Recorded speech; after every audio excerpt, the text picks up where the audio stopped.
is going on, Trash Talkers? We are back with another episode for you. In today's video, we're going to give you our mock draft 2.0 rounds 1 and 2. All that and much more coming your way right now!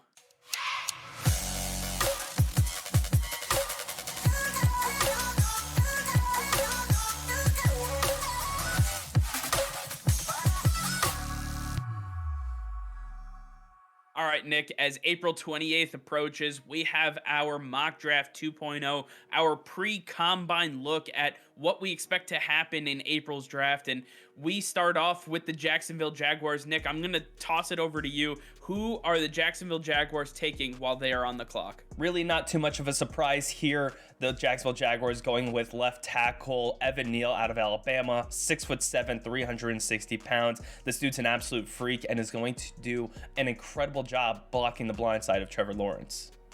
Yeah, absolutely. I love that pick. At number 2, we have the Detroit Lions up, and who better than Aidan Hutchinson, the Michigan-born and raised gentleman out of the University of Michigan. This guy has Detroit Lions blood in his veins already. Let's just consummate this by bringing him to the Lions. This guy will be nasty off the edge, and standing at 6'6", 260 pounds, he's going to be a manimal in the pass game. He's got to work on some of his techniques in the run game. Otherwise, he'd be a perfect fit. With the third pick, the Houston Texans are looking at Kayvon Thibodeaux, the big defensive end, arguably the best player in this draft out of Oregon, 6'5", 258 pounds. He is exactly what they got from Jadeveon Clowney when they took him at number 1 overall. Now at number 3, they get a second chance. Kayvon is their guy. At number 4, the New York Jets are on the clock, and they select left tackle Ikem Ekwonu. This guy is a massive tackle, playing the opposite bookend of Mekhi Becton. These guys are going to just be absolute monsters, the Twin Towers as they will be called in New York. And with Zach Wilson looking to scramble around, he's not going to have to anymore because he's got these two massive people who are going to protect both his blind side and the opposite edge. I fully expect the New York Jets to solidify this offensive line with Icky. Moving over to pick number 5, the New York Giants need to fix this offensive line, and they're going after Trevor Penning, the big offensive tackle out of Northern Iowa, standing at 6'7", 321 pounds. We saw Penning really shine at the Senior Bowl, take his game to the next level. He had the PFF record for best run block grade, a 99.9. It truly cannot get better than that. But when you look at what he did at the Senior Bowl, really show his pass blocking ability, I think this is a perfect fit for the New York Giants. At number 6, we see our 4th offensive tackle going in the top 6 picks, Charles Cross, the big offensive tackle out of Mississippi State. This guy is a massive force, and the biggest issue for the Panthers last year, outside of their quarterback play, was the fact that they couldn't protect any quarterback. That's why they kept getting hurt. Now it's time to bring in a guy like Charles Cross to solidify this offensive line. At 6'5", 310, this guy is just an absolute beast. He's both great in the pass and the run game, and he's going to open up holes for CMC. I fully expect Charles Cross to be a massive value pick for the Panthers in this one.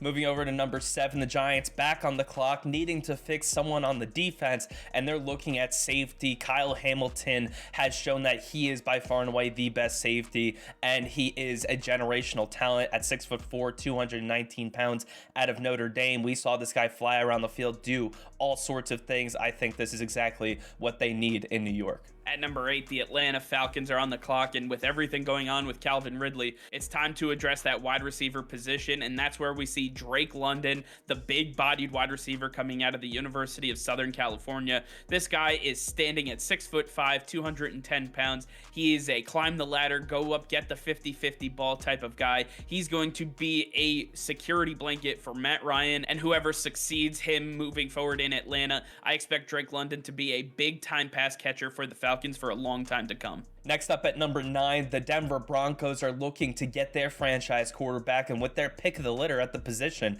they go with Kenny Pickett out of Pitt, standing at 6'3", 220 pounds. We saw Kenny Pickett really come on strong in his final season, and when you look at the weapons the Denver Broncos have and the running backs they have, they got their pocket passer in Kenny Pickett. He's a great fit for their scheme.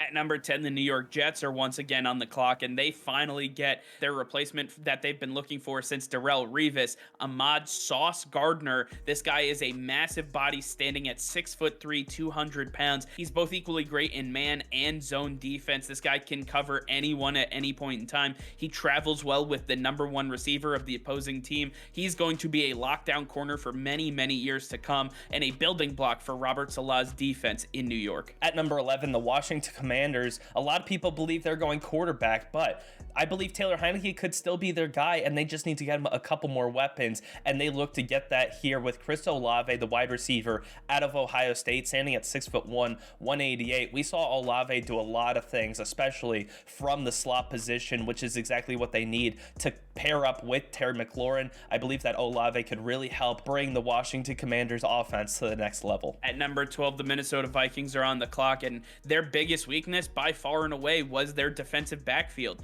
Insert Derek Stingley, the big-time cornerback coming out of LSU, DBU as it seems to be known. And honestly, Stingley is just one of those guys who is a generational talent. I know people have questions about him in some different defensive schemes, but overall, I have him as my highest graded corner. I am very high on both Sauce and Derek Stingley in this one, and the Vikings should be thrilled that they're getting at least one of these guys at the number 12 position. Next up at number 13, the Cleveland Browns need to get Baker Mayfield another weapon, and they do that with Jameson Williams, the wide receiver out of Alabama. He was electric all the way through the college football playoffs until that nasty injury, so he won't be playing at the beginning of the season, but it's worth the wait because the connection that he'll have with Baker Mayfield is going to be one of the best, and that's going to really help this Cleveland Browns offense get back to the way they want it to be under Kevin Stefanski. So I think Jameson Williams is a great option for this Browns team. Next up at number 14, the Baltimore Ravens are on the clock, and their biggest issue last season, outside of the injuries that they suffered at the cornerback position, were the fact that they couldn't generate a pass rush. Insert the big defensive end, David Ojabo out of Michigan. This guy standing at 6'5", 250 pounds, is equal parts finesse and power. He can do it all coming off of the edge. He can even drop into coverage if need be, reminding you a lot of the Matt Judon, Terrell Suggs era that the Baltimore Ravens have had over the last few decades. Now David Ojabo will look to carry on that legacy and will be the next big-time edge player in Baltimore. Next up at 15, the Philadelphia Eagles are looking to get some weapons for Jalen Hurts, and they do that with Garrett Wilson, the wide receiver out of Ohio State. At 6', 192, Garrett Wilson showed that he can do everything, getting separation deep downfield or working over the middle of the field on those slant routes. This guy is going to be great next to Devonta Smith. Let Devonta work deep while Garrett Wilson worked underneath. Jalen Hurts got every tool he needs to become the next franchise quarterback of the Eagles. At number 16, the Eagles are back on the clock, and this time they're taking Washington cornerback Trent McDuffie. McDuffie is going to provide a huge boost in the defensive backfield for the Eagles opposite Darius Slay. He's going to be able to cover some of the big wide receivers in their division, and I fully expect the Eagles to solidify the back end of this defense. At number 17, the Los Angeles Chargers are on the clock, and they're looking to bolster this defense. Jordan Davis, the big defensive tackle out of Georgia, standing at 6'6", 340 pounds. He is a man-eater, and he's going to plug up the middle of this defensive line. That's what they've been looking for a while, and they solidify that here with Jordan Davis. At number 18, the New Orleans Saints are on the clock, and they are selecting their quarterback of the future, Matt Corral, the big-time quarterback out of Ole Miss, only standing at 6'1" on the shorter side for the quarterbacks in this draft class. This guy is absolutely cerebral with the football in his hands. He makes quick decisions, has the ability to make the throws necessary in this Saints offense, and working with a big-time talent like Michael Thomas, he's going to find early success with the New Orleans Saints. And with their final pick of the first round, the Philadelphia Eagles are looking to continue to build that defense, going with Devin Lloyd, the linebacker out of Utah, standing at 6'3", 235 pounds. This guy can go from sideline to sideline, one of the highest motors at the linebacker position. A great fit for the Philadelphia Eagles. Next up at number 20, the Pittsburgh Steelers are on the clock, and they are going to select quarterback Malik Willis out of Liberty. This guy is an absolute game changer with his ability to scramble with his legs and his ability to just throw the football as far down the field as almost any quarterback in the NFL. This guy is going to be a game changer for years to come. This guy will not start day one, but he is the future in Pittsburgh. Moving over to 21, the New England Patriots have a few different issues that they could go to fill right here, but they need to get Mac Jones another weapon, and they look at wide receiver Treylon Burks out of Arkansas at 6'3", 225 pounds.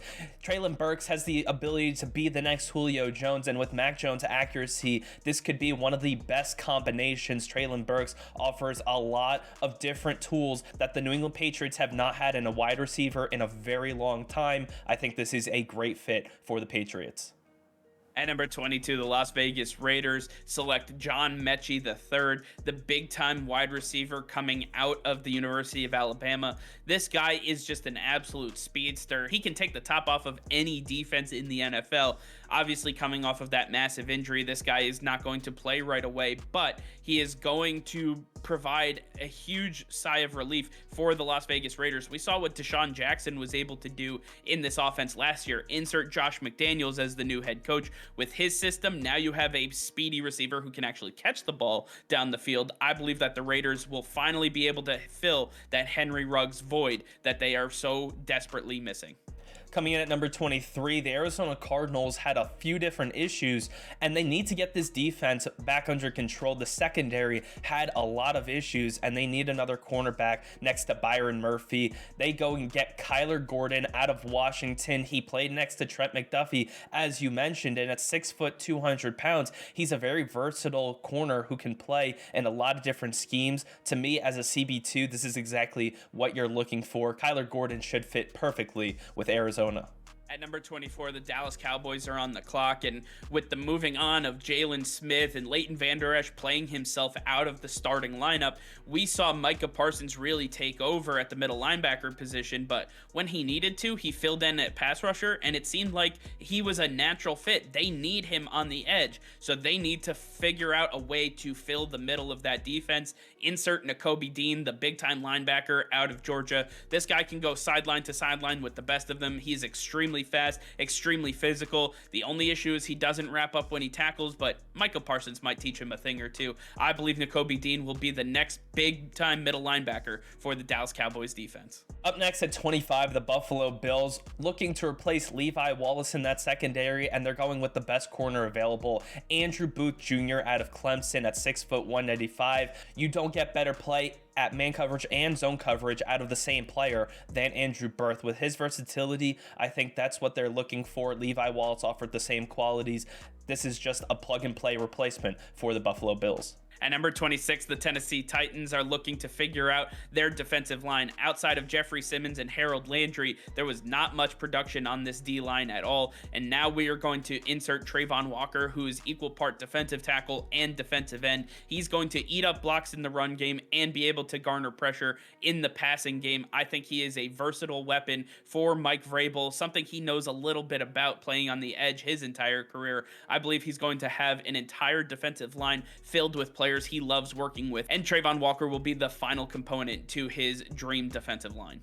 At 27, the Buccaneers are looking to replace possibly Tom Brady, but you look at the quarterbacks available, and does anybody really stack up to Tom Brady? Nowhere even close. So they're going to look at the defensive side of the ball, say, we're going to lose Ndamukong Suh. We need to keep this front four intact. And they do that with DeMarvin Leal. You've got Vita Vea, who's your nose tackle, your big plugger when it comes to the run game. Now you need that finesse guy. And they get DeMarvin Leal, who has an incredible pass rush from the interior. This could be one of the best defensive tackle duos in the NFL.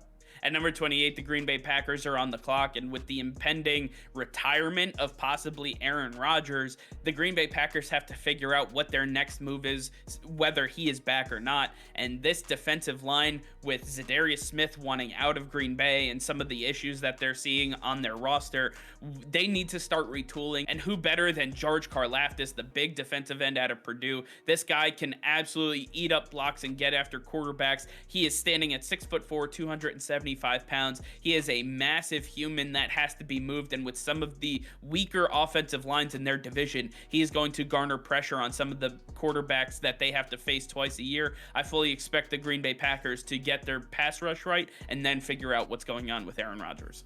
And at 29, the Miami Dolphins back on the clock, looking to fix this defense a little bit, and they do with Jermaine Johnson, the defensive end out of Florida State. At 6'5", 262, Jermaine Johnson came on strong in his senior year, and he's looking to capitalize on that in the NFL. The Miami Dolphins believe that he is their guy, and he can really help this pass rush get back to the way it used to be. At number 30, the Kansas City Chiefs, who are oh so close to making it to yet another Super Bowl, have to figure out the defensive backfield. That was their Achilles heel all season long, and it came back to bite them in the playoffs. Insert Kaiir Elam, the big-time cornerback out of the University of Florida. This guy is equal parts man coverage and zone coverage. He has the ability to work in Steve Spagnuolo's system as a big-time cornerback, 6'2", 196 pounds. He's going to be able to take on some of the bigger wide receivers that this team is going to have to face, i.e. Mike Williams, Keenan Allen, you name it. This guy can handle it. Even in his rookie season, he will be up for the challenge. Kaiir Elam will help transform this Kansas City Chiefs defensive backfield back into a championship contender. And coming in at 31, the Cincinnati Bengals, we know they need to fix up this offensive line, and they do that with Bernard Raymond, the big offensive tackle out of Central Michigan at 6'7", 305. He's a big frame, but he offers a lot of versatility, and with his ability to help in the run game and pass block, I think this is a great versatile tackle that the Bengals could put to use. At number 32, the Detroit Lions round out the first round of the 2022 NFL Draft, and they select Drake Jackson, the big defensive end out of USC. When they got their guy Aidan Hutchinson, they have one side. Now you have to get the opposite side as well. Insert Drake Jackson. This guy is going to be extremely versatile for them. He is a downhill pass rushing type of defensive end. These two guys will complement each other extremely well, and I fully expect that the Detroit Lions will be putting pressure on every single quarterback that they face for the next 10 to 15 years. All right, kicking off with round 2 of our mock draft 2.0. Here are picks 33 through 48. We're going to only talk about just a few of them, so feel free to take a look at the board as you see fit. But I'm going to start off with pick number 33, wide receiver Justin Ross. This guy is a big-time wide receiver coming out of the University of Clemson, and we already know the rapport that he has with Trevor Lawrence coming into Jacksonville. It's going to be sans Joe Burrow and Jamar Chase. These guys have the rapport, they have the chemistry, and now they're going to bring it to Jacksonville once again, recreate that Clemson offense that won them a national title. With ETN coming off of that injury, you have the three-headed monster that once led Clemson to that title.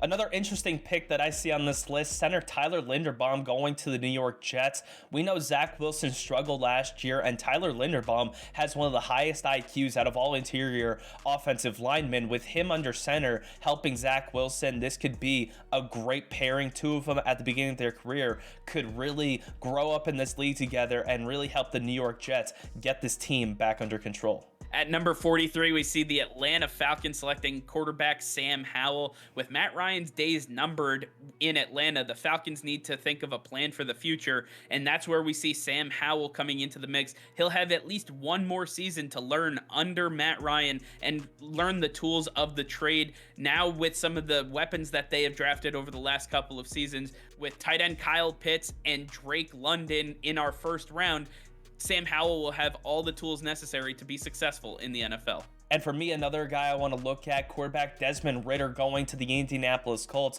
We just saw Carson Wentz is not coming back to this Colts team, and they need to fill that position. They need someone who can go work with Michael Pittman, who can work with Jonathan Taylor behind him. And Desmond Ridder, what he did at Cincinnati is exactly what the Colts are looking for. A pocket passer who can work with an incredible running back and wide receiver. To me, this is what they're looking for. They've got the offensive line. They've got the weapons. Ridder is the guy who will fit this system the best.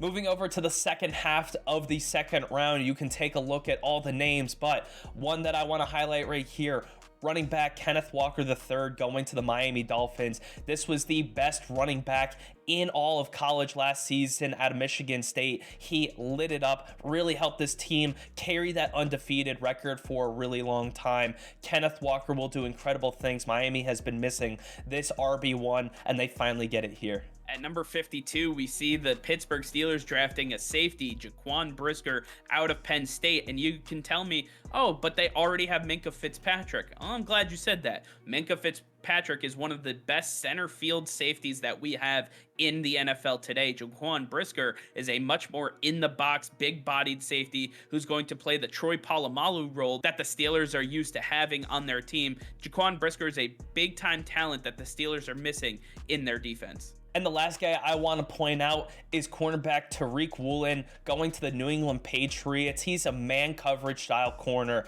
plays very locked down, in your face, press man, and that's what the Patriots were missing last year. They had a lot of safeties playing corner, could not play lockdown man coverage, and that's where J.C. Jackson was left on an island by himself. If you put Tariq Woolen there next to J.C. Jackson, these two can really put some pressure on some wide receivers and really help the pass rush of the Patriots hit home. At 59, the final guy I want to take a look at, wide receiver Calvin Austin III, going to the Green Bay Packers. I know with Aaron Rodgers' future up in the air, they have to start looking at wide receiver options to pair with Davante Adams, who looks like will receive the franchise tag no matter what. Calvin Austin III is an extremely fast and shifty, small body receiver who can do all the underneath stuff. He is a perfect complement to what Davante Adams brings to this offense, and he will be the lifeblood and the security blanket for whoever is under center for the Green Bay Packers. All right, well, I want to hear from you guys. Let us know in the comments down below who you want to see your team draft in both rounds 1 and 2.